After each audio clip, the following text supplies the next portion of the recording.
Kaip ir kiekvienais metais, taip ir šiais, praūžė viena svarbiausių metų paroda Vokietijoje – CeBIT. Jame galite sudalyvauti kovo 5-9 dienomis ir išvysti naujausius technologinius šedevrus, kuriuose pasistengsiu jums parodyti per kelias laidas.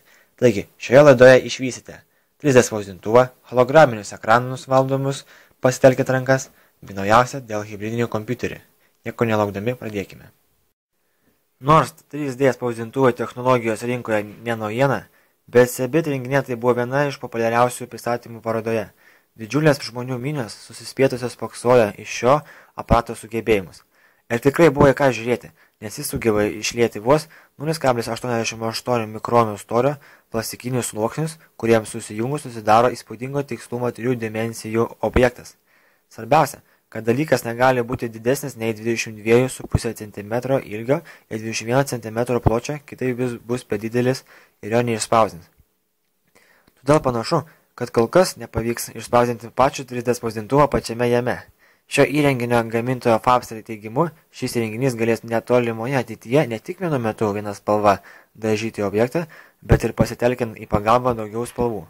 Kol kas jo kaina eurais 1500, bet šiai technologijai vis tobulėjant, manoma, kad kaina kris. Tikriausiai visi matėme tokius futuristinius tolimą ateitį vaizduojančius filmus kaip Žvaigždžių karai ar Įsikūnijimas.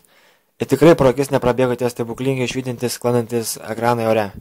Šios orinius ekranus sugebėjo sukurti bei jau pristatė jaunuolių kompanija iš Rusijos Displayer LLC. Svarbiausias jo pranašumas prieš panašius mechanizmus jo interaktyvumas. Jį bus galimas valdyti pirštais, panašiai kaip mes valdome išmaniuosius telefonus. Ekranas susiformuoja pilgam įrenginiui pučiant šaltus vandens garus į viršų, taip suformuodamas permatomą užtvarą, ant kurios susiformuoja atvaizdas.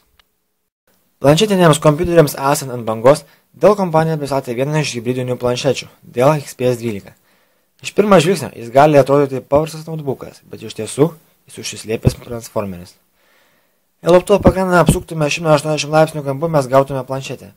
Šios funkcijos dėka mes galėsime mėgautis visais planšečių teikimais privalumais bei patogumais. Tikrai vienas minusas. Tai, kas svers 1,5 kg, tai dvigubai daugiau negu apie 2. Nors žinoma, jis bus kelis kartus už jį galingesnis. Dell XPS 12 turės Intel Core i5 procesorių, 4 GB RAM, 128 GB kieto disko bei nemažą kaip planšetį ekraną, 12 tolių Full HD. Kol kas jo kaina apytiksliai 3100 litų. Ačiū, kad žiūrėjote mūsų laidą.